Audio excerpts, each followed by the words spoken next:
Fond du Lac Tribal and Community College is half a world away from the country of Vietnam. The connection between the two is Robert Sonny Peacock, who served during the Vietnam War. It is from his campus office space where he remembers and shares details about his Vietnam experience. Yeah, my father came from Red Cliff, and my mother was Fond du Lac. And so my father was in World War II in Korea. So during those years, we really spent more time here than we did at Red Cliff. Went to school here, got in trouble here, had an option to go into the service or go to jail from here. Went in the service, and so the judge told me not to come back till I turned 21 or never. It was a choice. I could choose to be at St. Cloud until I was 21 or in the military until I was 21. So I went on down to Duluth, and it was around noontime. I'd hitchhiked down, and I walked through where they had the recruiters down there in the federal building, and the only one that had stuck around that day was an individual that was represented in the United States Navy. And I was only 17. So I went to medical school in California, trained at Balboa. And from there, as it was coming on to graduation from medical school, core school they called it, I said, I don't want to be stationed in a hospital. I said, I'd rather go aboard ship or some other kind of duty, you know. And the chief at the time said, well, how about, FMF, which is Fleet Marine Force? And I said, what's that? And he said, well, you'd go through more training, field medical, in combat training, and then from there we'd assign you with the United States Marine Corps. And when we got into Vietnam, the temperature was 100 plus, and the humidity was close to 100. So not only did they have to fight an unseen enemy when we first got there, the weather, the conditions were just as bad. Sonny asserted that while he and his fellow soldiers were highly trained, they were not ready for a jungle war or guerrilla warfare. The Viet Cong moved with just a pajama-like outfit, straw hat, flip-flops, an AK-47 and a handful of ammo and a sack of rice they'd boil up when they got a chance to stop, and they'd drink whatever water was available. We were trudging through there with full field packs, making noise, had clinking and making sounds like you couldn't believe.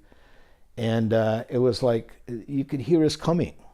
We didn't have the experience or knowledge at that level to be able to take advantage of how to fight the enemy. But the thing is, what saved us on a number of occasions was the fact that we had firepower. We had air support, we had naval gunfire, we had mortars, we had artillery, because our own thinking at times would get us in trouble. You have to remember, these people had been fighting for a long, long time. This was a war that was much different than the ones before it. The one constant was death and destruction, and Sonny had seen both during his time in country. When North Vietnamese came in, they had the organization, but they were having to learn the territory as much as we were. And so, but they had knowledge of caves and tunnel system like you can't believe. Just unbelievable. We discovered one right after Starlight in an operation called Piranha. We wanted to get in there and see what the hell was in the tunnels before we got pushed and had to go back out on point. And so they took a squad down early, and they got overcome down there because when we blew it blew out the oxygen, air, and everything. So the concussion, if the concussion didn't kill the Viet Cong, the lack of oxygen killed them. And it killed a couple of our guys too. But I'm literally walking on dead bodies that are squishing and moving and making noises, and I can't see a damn thing. I'm looking for Marines that are unconscious, and I'm trying to drag them out, and the temperature is awful, the stench is horrible. I went back in the second time, and I found a friend of mine in there. He was a part of the squad that went down, And I had to make a choice between him and the officer that was in there. I don't think I drug him more than maybe 20, 30 feet.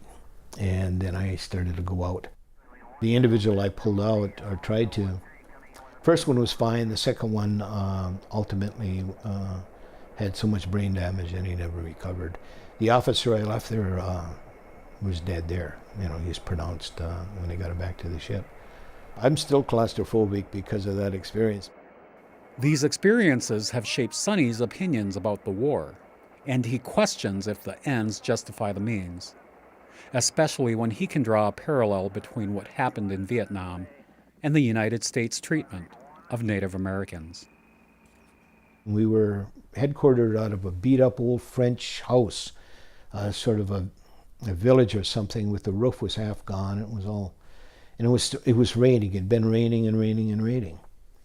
And I'm sitting there trying to find a dry cigarette to light up, and I'm watching the rain come down and wash these bodies, wash the blood off the bodies. And they were just pale. And I'm starting to wonder about who's winning and why are we here? And what's the sense of it? Because I'm seeing a government in Saigon that really doesn't represent these people. And we just kept pouring equipment and people, and it just kept sucking it all up. When we make war against another place for whatever reason and we find out that there's something wrong with us for doing it, we should man up. And we should make it right. When I came home from Vietnam and came back to the res, I had left a place that was didn't have really much of a future. And when I got home, it still didn't have much of a future. I mean, it was like time stood still. We were still being treated, you know, in that same manner. The first thing the United States could do is to man up to the situation, condition of the American Indian.